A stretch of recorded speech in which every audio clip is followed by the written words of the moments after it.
Hi friends, welcome to Rena வீட்டு சமையல். ரெனா வீட்டு சமையலில் நல்ல முறுமுறுப்பான காலிஃப்ளவர் 65 தான் பார்க்க போகிறோம். காலிஃப்ளவர் 65 ரொம்ப சூப்பராக இருக்கும். மசாலா கொஞ்சம் கூட உதிராமல் வீட்டில் உள்ள பேசிக் மசாலா வச்சு ரொம்ப சுவையாக செஞ்சிடலாம். பொரிக்க பொரிக்க காலியாகிடும். குழந்தைங்க ரொம்ப விரும்பி சாப்பிடுவாங்க. எளிமையான முறையில் ரொம்ப சுவையாக செஞ்சிடலாம். அந்த சுவையான காலிஃப்ளவர் 65 எப்படி செய்கிறதுன்னு வாங்க பார்த்துடலாம். காலிஃப்ளவர் 65 பண்ணுறதுக்கு ஒரு பாத்திரத்தில் 1 டேபிள் ஸ்பூன் இஞ்சி பூண்டு விழுது, 2 டேபிள் ஸ்பூன் காரமான தனி மிளகாய்த்தூள், 1 டீஸ்பூன் மஞ்சத்தூள், 5 டேபிள் ஸ்பூன் குழம்பு மிளகாய்த்தூள், 1 டீஸ்பூன் கரம் மசாலா, தேவையான அளவுக்கு உப்பு சேர்த்துக்கலாம். கூடவே கொஞ்சமாக தண்ணி சேர்த்துட்டு எல்லாத்தையும் நல்லா கலந்து வச்சிடலாம். நம்ம சேர்த்த மசாலா எல்லாமே நல்லா கலந்ததுக்கு அப்புறமா இதில் மாவு பொருட்கள்லாம் சேர்க்கணும்.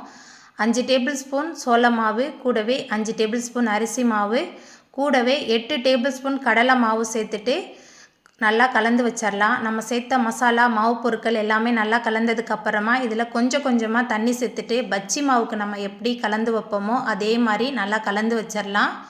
நல்லா கலந்ததுக்கு அப்புறமா இதில் நம்ம சுத்தம் பண்ணி வச்சுருக்கிற காலிஃப்ளவர் எல்லாத்தையும் சேர்த்துட்டு காலிஃப்ளவர் எல்லாமே இந்த மாவில் நல்லா போட்டு பெரட்டி எடுக்கணும்.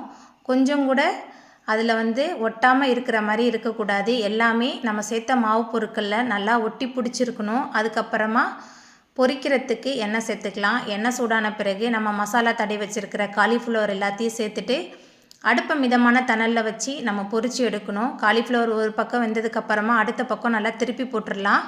மசாலா கொஞ்சம் கூட உதிராமல் நல்லா சூப்பராக வரும். இந்த முறையில் நீங்கள் சமைச்சு கொடுங்க. சின்ன குழந்தைங்கள்லேருந்து பெரியவங்க வரையுமே எல்லாருமே ரொம்ப விரும்பி சாப்பிடுவாங்க.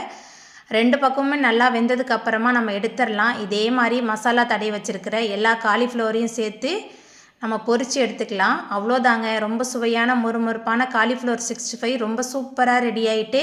இந்த சுவையான முறுமுறுப்பான காலிஃப்ளவர் 65 நீங்களும் உங்கள் வீட்டில் செஞ்சு பாருங்கள். இந்த வீடியோ உங்களுக்கு பிடிச்சிருந்தா லைக் பண்ணுங்கள், ஷேர் பண்ணுங்கள், கமெண்ட் பண்ணுங்கள், சப்ஸ்கிரைப் பண்ணுங்கள்.